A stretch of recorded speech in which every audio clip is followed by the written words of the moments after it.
At dawn, the board moves to strip Rowan of her title, effective at midnight. A threat lands on Micah's station. The cracked glass is gone, and a note reads, "Stop, or we break more than this." He takes her hand as the conference doors swing open, and the one person who can end them both steps in. Before we dive in, make sure to hit subscribe, tap like, and share this video. The more voices we reach, the louder these stories become. And drop your city in the comments. Let's see where love finds us.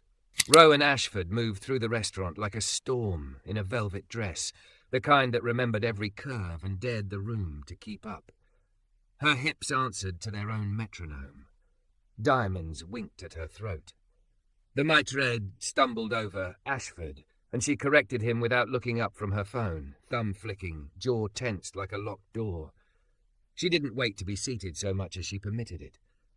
When a busser set the water on the wrong side, she slid the glass with one scarlet nail and a sigh that said the world had already failed her 3 times today, and she'd counted all of them. From the service station, Micah Reed watched the way good servers do. Not at her body, though no one could pretend not to notice, but at the tiny eruptions in her armour. The tremor in her left ring finger when a new message lit her screen. The way she breathed in quick, shallow sips, never finishing a breath, as if even oxygen had to earn its keep. The hairline crack glinting at the lip of her wineglass, he saw it before she did.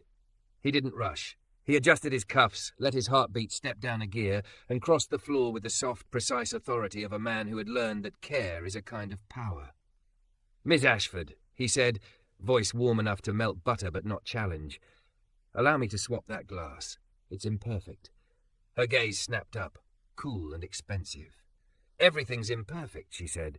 "The point is to pretend otherwise." "Maybe," he answered, lifting the flawed crystal as if it were a delicate relic. "But tonight you don't have to drink the proof."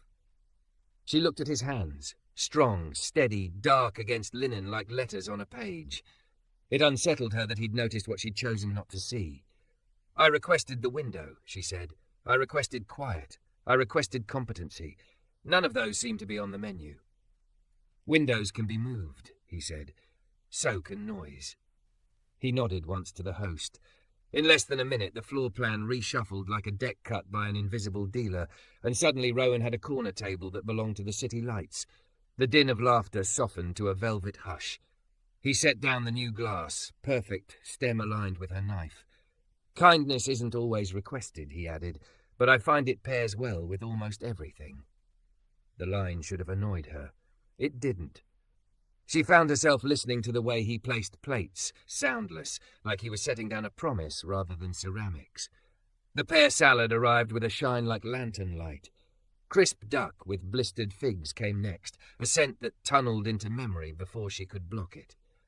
She ate quickly at first, the way powerful people do when they've forgotten their bodies need tending.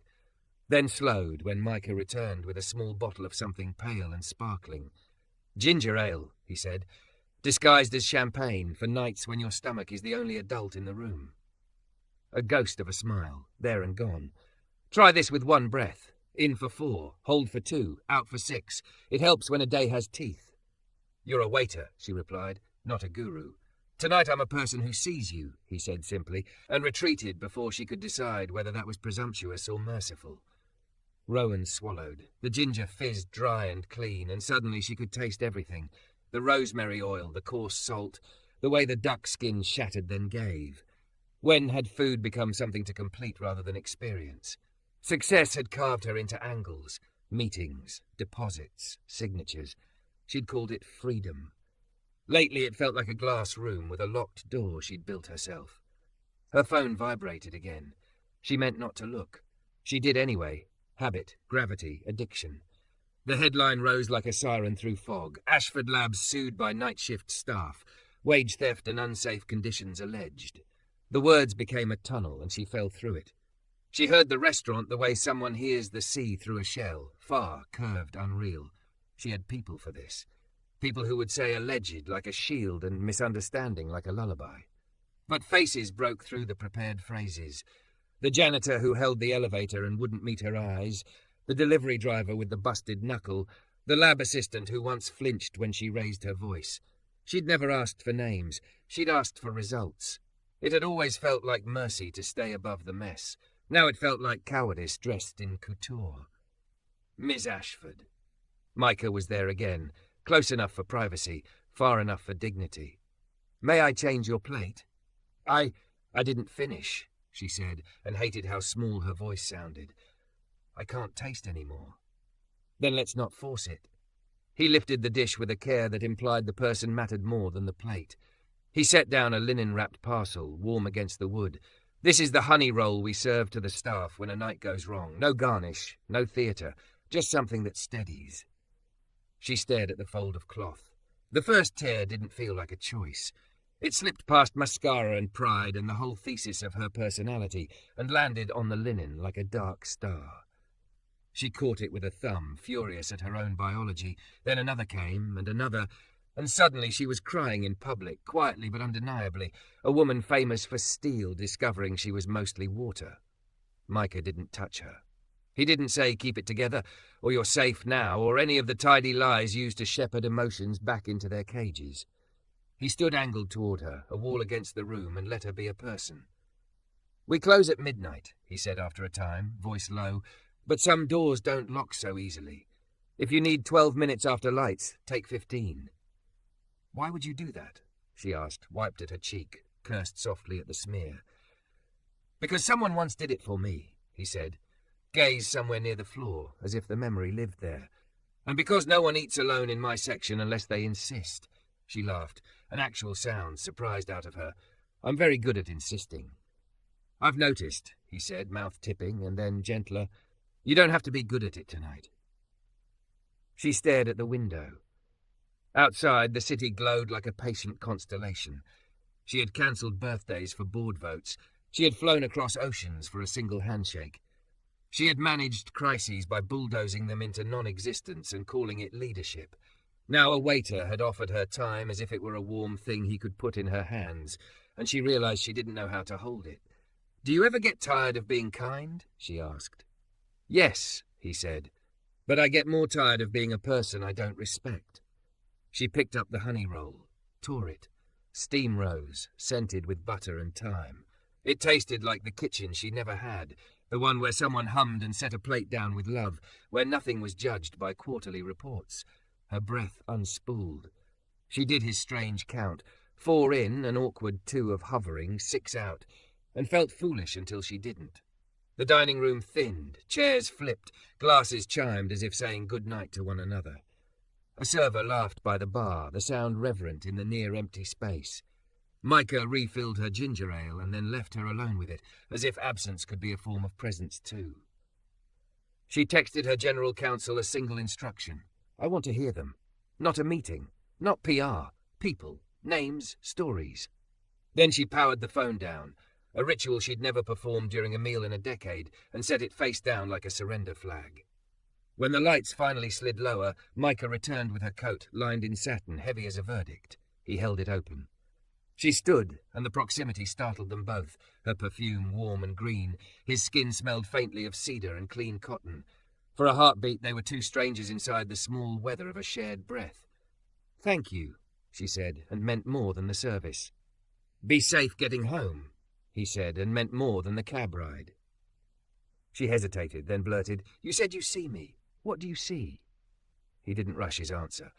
He looked not at her curves or couture, but at the set of her shoulders, the way she fought gravity like an old rival. I see a woman carrying something she thinks she has to carry alone, he said, and I see someone strong enough to put it down. The words went through her like heat. She almost reached for him. She didn't. That wasn't what this was. Not yet. She nodded once, an acknowledgement between equals, and left before she could betray how close to collapsing she still felt. Outside, the night air held her face like cool hands. The city hummed. In the car, she didn't open her phone. She watched the streets unspool, street lamps casting little circles of mercy on the asphalt. For the first time in a long time, she wondered what it would mean to stop being the smartest, sharpest person in every room and start being the most honest. Back in his station, Micah polished the flawed glass he'd taken from her table. He turned it until the crack flashed, hair thin, almost beautiful. He set it aside on the shelf where they kept things that weren't ready for service but weren't beyond repair. Rowan lay awake that night with a taste of ginger on her tongue and a stranger's breath count in her chest. When sleep finally found her, it felt like lowering a heavy bag to the floor and realizing her hands knew how to let go. In the dark, a thought arrived. Unwelcome. Luminous. If he can see me, maybe I can learn to see the people I've trained myself not to see. The idea. Don't forget to subscribe for more intense cinematic love stories. Your click helps us make the next chapter. The week moved like a fire alarm. Lights, noise, bodies that looked busy without getting anywhere. Rowan slept in clipped intervals, waking to phantom vibrations and the taste of ginger still lingering on her tongue. She sat at the edge of her bed at 3:12 a.m., knees together, phone dark, and wrote a list on hotel stationery. Names I don't know. The pen hovered. Her company's employee portal could spit out 10,000 names in a minute, but she couldn't write the one belonging to the woman who vacuumed her hallway after midnight, or the man who wheeled crates through the loading dock at dawn. She set the pen down and did the ridiculous breath the waiter had given her, 4 in, 2 holding, 6 out, until the scarecrow of her posture softened. On Thursday at 10:07 p.m, she stood in the break room of Building C, where the night shift met, the room all humming fluorescence and a microwave that had been punched at least once. She was not dressed like Rowan Ashford, ice queen of the quarterly report. She wore flats, black jeans, a sweater that admitted she had a body heat could cling to. The 30 people in folding chairs did not clap. They were wary. Some were angry. She understood that "I'm here to listen" often meant "I'm here to craft a narrative." "No lawyers," she said, raising both hands, palms open. "No cameras. I'll take notes on paper. I'll read them back out loud. You tell me if I heard you right." A long minute. Then a small woman with bandaged knuckles cleared her throat. "I'm Elena. The gloves split if we use the disinfectant more than twice. We asked for different ones. We were told they're not in the budget." A tall man. "Daniel. The time clock rounds down 7 minutes if we clock in after the hour. The bus takes longer after 9 p.m. 7 minutes times 5 days is 35 minutes I work for free." A boy who wasn't a boy, barely 20. "Uche. We don't have a restroom key during load-in. We hold it or run across to the gas station. We get written up for being late if we run." Rowan wrote. She felt heat climb her neck as each sentence landed. Policies she'd approved sat on the table like accusatory paperwork. They were efficient, defensible, optimized. They were also making people bleed and hold their bladders. "I'm sorry," she said when the stories had braided into a rope she couldn't swallow. The room shifted. Apologies were cheap. She steadied. "I'm changing the glove supplier tomorrow. I'll email the PO number to the overnight supervisor tonight. The rounding rule stops now. We'll audit 3 months back and pay what we owe. Restroom access is resolved in the next hour. If a door needs a code, you get the code." A murmur, not approval. Caution turning its head. Rowan read her notes back, word for word. She mispronounced 3 names and asked each person how to say them, then said them again until the owner of the name nodded. When she left, it wasn't triumph. It was the sensation of stepping out of a suit of armour and hearing it clatter behind her. Hollow, impressive, unnecessary. She didn't go home. She went to Lattice, hair pulled into a loose knot, the ends refusing to obey. The hostess clock said 11:03. The front door was still unlocked for stragglers. The dining room blues were dimmed to a hush. Micah met her halfway, as if they'd planned it. "Back for food or for air?" he asked. "For truth," she answered, surprising herself with the echo of his line. "If you've got any left." "This is where we keep it," he said, gesturing toward a two-top by the service station. The place where servers slid extra forks to one another, where the dish pit rhythm set the beat of the night, where the pastry chef's laughter popped like sugar. Truth likes to live near work. He placed a tumbler in front of her, pale bubbles kissing the rim. "Ginger ale, for courage that isn't loud." She took a sip and let it braid into what she'd heard in Building C. "I listened," she said quietly. Elena's hands crack. "Daniel loses 35 minutes a week to a clock that doesn't care he has to switch buses. Uche has to beg for a bathroom. All of that exists because I signed a paper that seemed clever in a meeting." Micah didn't give her absolution. He let the weight sit. "What will you do Monday at 9:12 a.m?" he asked. "When the CFO says your fix ruins a margin, I can't see, but you can." "I'll say margins don't bleed," she answered, startling herself again with the speed of it. "People do." She paused. "And I'll bring Elena's bandages to the meeting, if anyone needs a visual aid." His mouth tilted. "Feeling is a fine ignition," he said, "but it won't drive the car. I'm glad you've got both." He asked for her permission with a glance before inviting her to stand. He moved her behind the line, past the pass where plates paused beneath heat lamps like planets under two suns. "This is Hana," he said, gesturing to a woman dusting something with powdered sugar as if blessing it. "She fixes heartbreak with flour. That's Luis, who can turn a mountain of plates into a valley in 10 minutes if you stack right. And this is the truth shelf." He tapped the metal rack above the service station where oddities lived. Teacups with chips, a single salt cellar whose lid had vanished. The cracked glass he'd taken from her sat there, hairline fracture catching light. Things that aren't ready for service but aren't beyond repair. "Like people," she said before she could stop herself. He passed her a tray and asked if she wanted to learn how to bus a two-top without sounding like wind chimes. She arched a brow. "You're going to make me work for my ginger ale?" He grinned, full and sudden. "I'm going to make you carry more than a company for once." He showed her the angle, plates nested just so, flatware corralled in a napkin, glasses kept far from the edge of disaster. She tried. A fork jumped, a spoon clattered. She winced, then laughed, and the laugh felt indecently good. He corrected her wrist with 2 fingers, heat passing like a small shared secret. He backed away immediately, boundary visible and kind. "You've got it," he said. "It's choreography. You're built for choreography." By the time the last table emptied, she had sweat at her hairline and a softened edge to her voice. She slipped a folded envelope under the sugar caddy, the way rich people have learned to apologize. Micah slid it back with a single push that didn't humiliate. "I can't take that," he said. "Staff fund is by the bar. We pool tips for the dishwasher and the host who got screamed at for your window change. If you want to help, buy dinners for a week when the reservations don't show." She went to the bar and bought dinners for a month. He walked her out into a fine mist that barely qualified as rain, streetlights turning it to pearl. She felt that inevitable pull between them, the sweet magnetism of being seen, but he didn't try to kiss her in the doorway of his job, and she didn't ask him to. He tucked a stray escapee of hair behind her ear with a care that made the world go quiet for a second, then dropped his hand as if it had touched a sacred thing. "You asked why I do this," he said, gaze on some middle distance where memory lives. "A woman named Miss Alvarez ran a diner where I washed dishes while my father was dying. She gave me 15 minutes after close to sit in the booth by the coffee machine and cry. She told me the rule of her place was no one eats alone unless they insist. When she died, we kept the rule." Rowan swallowed. "Come with me somewhere that isn't your work," she said, the words trembling like a test. "Just coffee, not a power dinner. I don't know how to be a person in public, but I'd like to try with you." "I have a shift tomorrow," he said. "I get off at 12:10. There's a 24-hour diner 3 blocks south that smells like syrup crimes. Worst coffee in the city. Best biscuits. We could be there at 12:17 if you walk fast."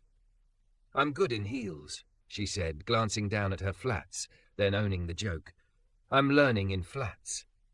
He wrote his number on the corner of her receipt because paper felt honest. She typed hers into his phone and handed it back like something breakable.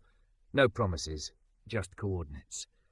At 1:03 a.m., after a quick detour to a hardware store with a sleepy cashier, she returned to Building C and handed the night supervisor 4 packaged keypad locks. "Install them," she said. "Text me when they work." She stayed until she saw Uchi come out of the restroom, shoulders dropped, no rush in his step. She took a photo of her watch, 1:47, and wrote to her CFO, "Starting the clock here." Back in her car, the city turned its face to morning without asking her permission. She didn't turn her phone on for news. She turned it on for a single text that arrived at 12:18 from an unknown number. In 4. Hold 2. Out 6. She answered with a photo of a honey roll steaming in the break room microwave, and wrote, "I'm trying to make different kinds of heat.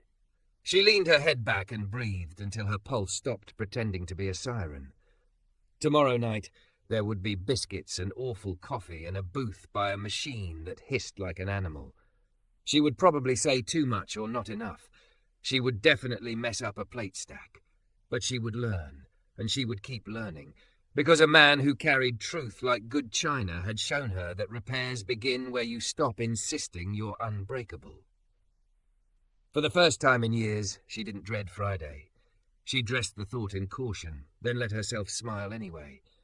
The city felt less like a room she had to dominate, and more like a place that might let her sit 15 minutes after close and be human. At 12:17 a.m., the diner's bell coughed her into a world of chrome and syrup. The coffee smelled like punishment, and the biscuits like forgiveness. Micah was already in a back booth by the humming soda machine, jacket folded beside him, sleeves rolled past his forearms as if he'd been doing something useful even while waiting.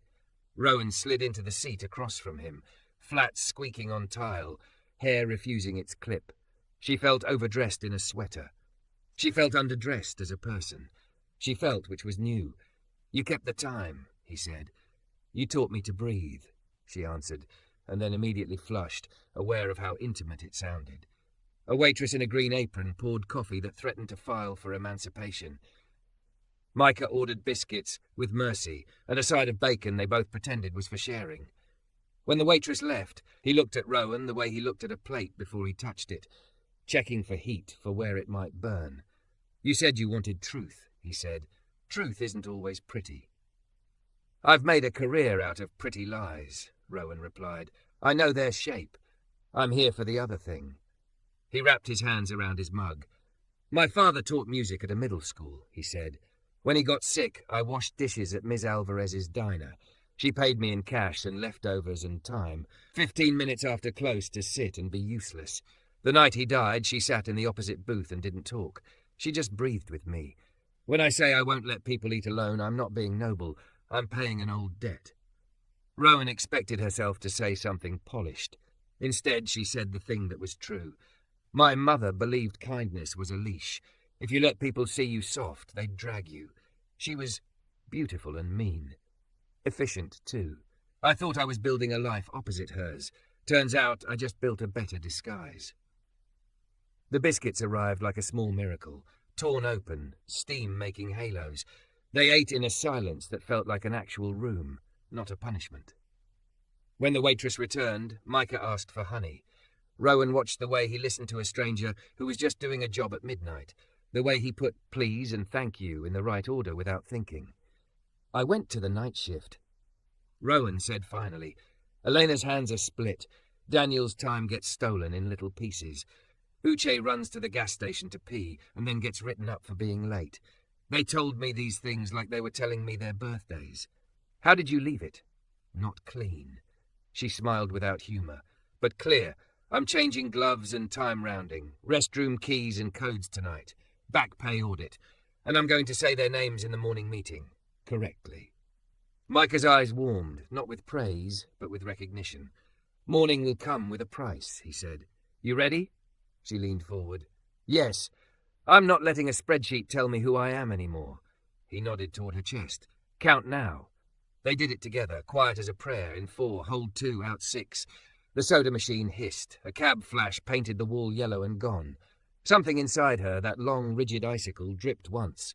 She didn't catch it. She let it fall. He kept his boundaries with the same care he kept plates steady. He asked if he could sit beside her, and then didn't when she hesitated.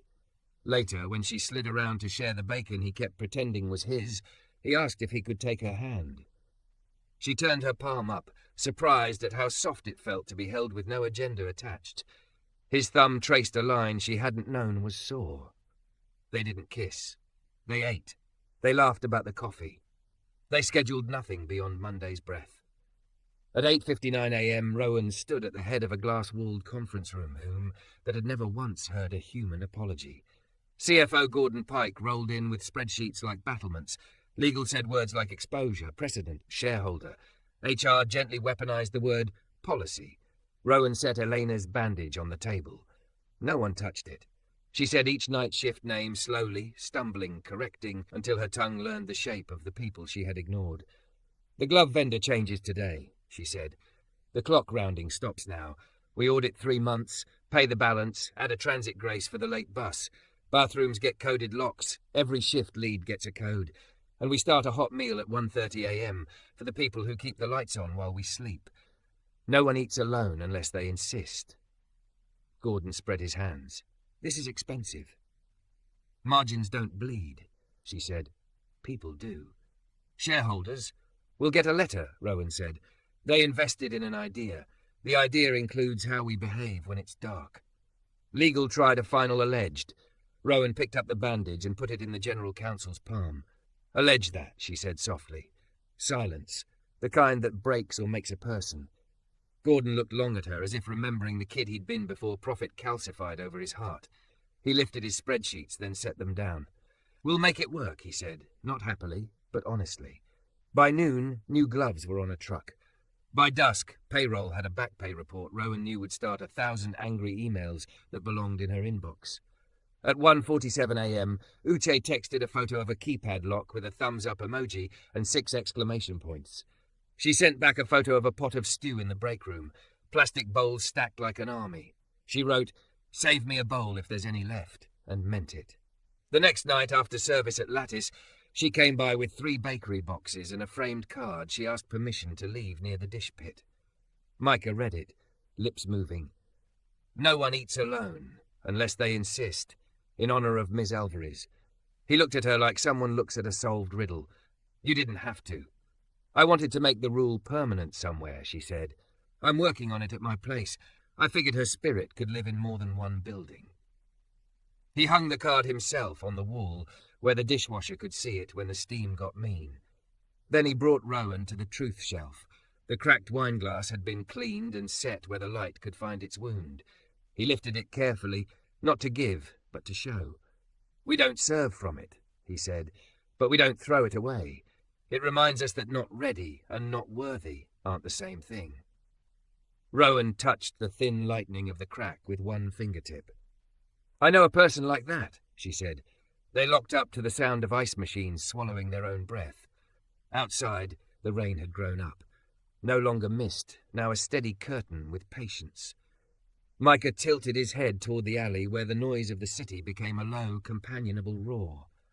May I? He asked. She knew what he meant. She stepped inside the circle of his arms, like it was a room she'd lived in long before she'd earned any keys. His hands settled at the safe curve of her waist, respectful first, then sure when her palms climbed to the back of his neck. They swayed to the clatter of pans being stacked inside, and a saxophone somebody played 2 blocks over. Her body, thick and soft and strong, learned an ease she'd only ever rented. He kissed her forehead first, a benediction. When she lifted her mouth to his, it wasn't rescue or conquest. It was recognition. I don't know how to be this. She admitted against his cheek. Not perform it. Be it. You're doing it now, he said. She laughed into his collar. I can't tip you for this. You already bought a month of dinners, he said. I'm well compensated. Monday bled into weeks. Policies hardened into practices. Back pay hit accounts. Surprise tears hit eyes. The break room got a coat of paint that wasn't beige. Somebody strung a cheap set of lights over the microwave. Somebody else started a playlist that rotated between high life and old soul and whatever Uche called noise. Rowan came by sometimes at 1:30 a.m. in her sweater and flats, hair doing what it wanted, and ladled stew into bowls. She learned to say, "How's your kid?" and mean the question. She learned to stay until the last person finished eating, even when the emails shouted.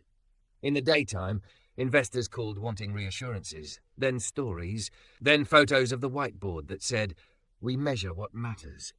She sent them spreadsheets and the bandage lesson in the same envelope. Some left. More stayed. New ones arrived, people who liked their capitalism with a pulse. One evening, Micah closed his section early and walked with her to the river. The city threw its galaxies onto the water like spare change. She leaned into him, and he curved to fit the lean the way water finds a shore. I used to count wins, she said. Now I count names. Names are heavier, he said. They're supposed to be. She looked at his hands in the starlight and thought of the first night he'd lifted a flawed glass and told her she didn't have to drink the proof. "You melted something in me," she said. "I kept thinking I was an iceberg. It turns out I was a woman who forgot she was allowed to be warm." He didn't say "you're welcome." He said "stay warm," as if it were a daily practice. They breathed together.